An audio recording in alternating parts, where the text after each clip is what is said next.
la fin du mois de février 2003, Imad Laoud, l'ancien trader devenu agent de renseignement, s'apprête à aller au contact du journaliste Denis Robert.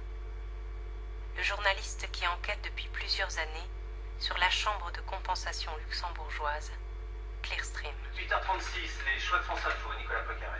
Mais qui est donc vraiment Denis Robert? Denis Robert, l'homme qui depuis 10 ans est au cœur de l'affaire Clearstream, écrivain et journaliste. C'est lui qui avait fait la première grande enquête sur cette banque luxembourgeoise. Il a subi des dizaines de procès, plus de 60 procès je crois, puis il s'est trouvé aux côtés de Dominique de Villepin dans le box en correctionnel. La Cour de cassation vient d'annuler 3 de vos condamnations. Les amendes sont annulées, les frais de procédure vont vous être remboursés. Et ce matin, du coup, vous avez un bon sourire de vainqueur. Oui, non, mais j'ai toujours eu le sourire, hein, c'est pas le problème. C'est vrai que donc, la plus haute autorité judiciaire française, la Cour de cassation, 14 magistrats, après 2 ans de travail, en pesant le pour et le contre, disent que j'avais raison, que Clearstream est une boîte qui a vraiment, il y a un réel problème au niveau de la finance internationale avec cette boîte. Donc sachant que c'est vrai, qu'est-ce que ça veut dire politiquement? Ça veut dire qu'au cœur de l'Europe, protégé par un État comme le Luxembourg, il existe une multinationale de la finance qui a dans ses comptes 10 000 milliards d'euros et qui pratique de la dissimulation, qui a 6 000 comptes ouverts dans les paradis fiscaux. Une fois qu'on sait ça et qu'on peut dire ça, qu'est-ce qu'on fait? Il y a donc 2 affaires Clearstream. La première, c'est l'enquête de Denis Robert, qui lui vaut d'être le journaliste français le plus attaqué pour diffamation, injure et calomnie.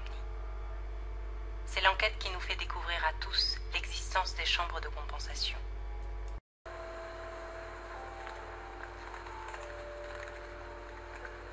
Journaliste de combat, Denis Robert multiplie les papiers et les interventions dans la presse et se lance dans l'écriture d'un nouveau livre, étayé par les listings de Florian Bourges.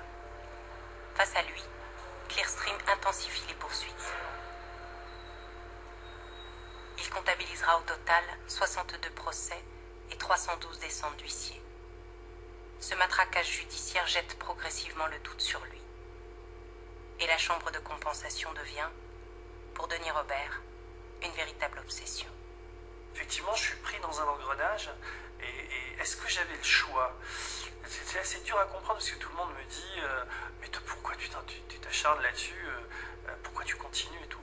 Mais c'est pas moi qui m'acharne, c'est pas moi qui continue.